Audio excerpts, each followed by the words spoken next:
Hello guys, my name is Anna Medrano, and today I will be doing my presentation on the gastrointestinal system. This is my board. This is pretty simple, pretty straightforward. Just a few pictures, a little more information about the structure and the functions. I know you can't see them, but I will I will explain everything. Okay, well, let's get started.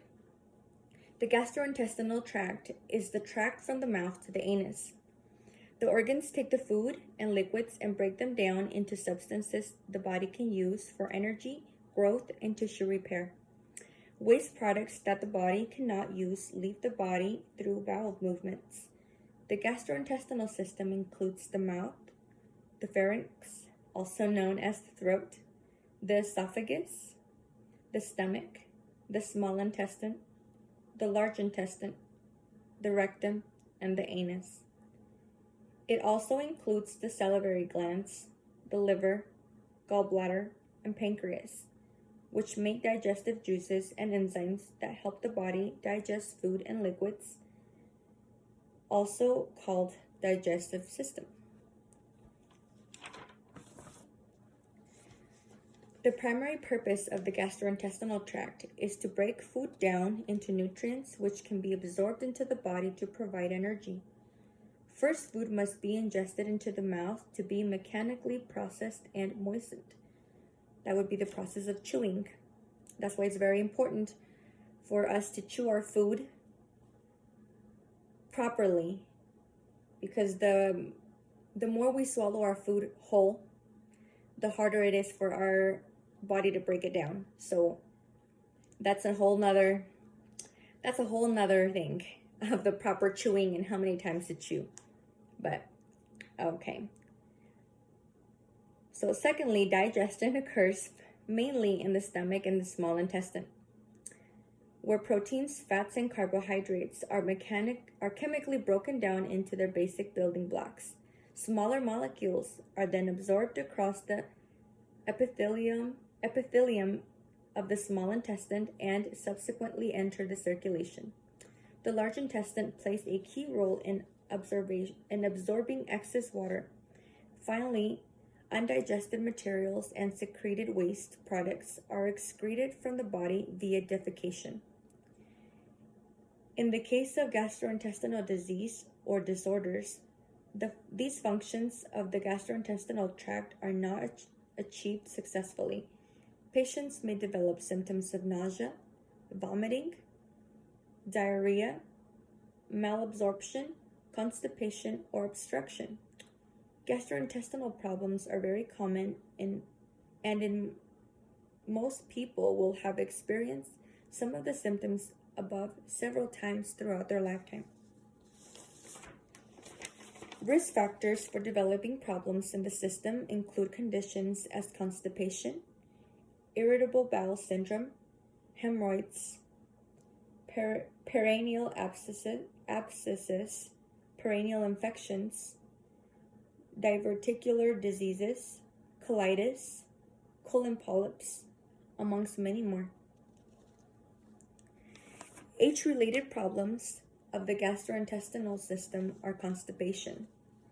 As we age, muscular contractions in the intestine slow down, and it causes food to move more slowly through the colon. When things slow down, more water gets absorbed from the food waste, which can cause constipation. Medication use, inactivity, not drinking enough fluids, ulcers, and antacids, problems with the mouth, with the gums, with teeth. That's why oral hygiene is super important. Just taking care of the dentures for our residents makes a world of difference.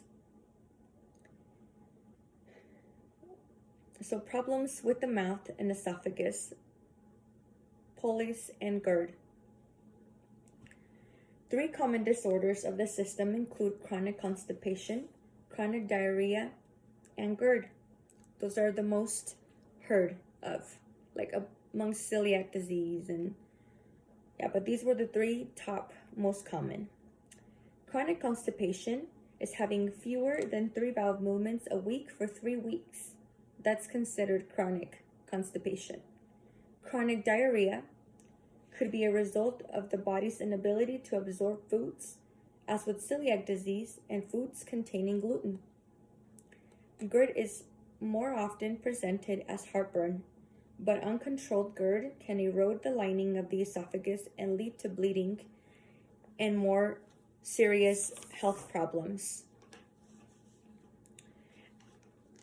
As a nursing assistant, it is very important for us to alert the nurses of any symptoms or changes in the bowels, stomach pain, incontinence, or diarrhea of our residents.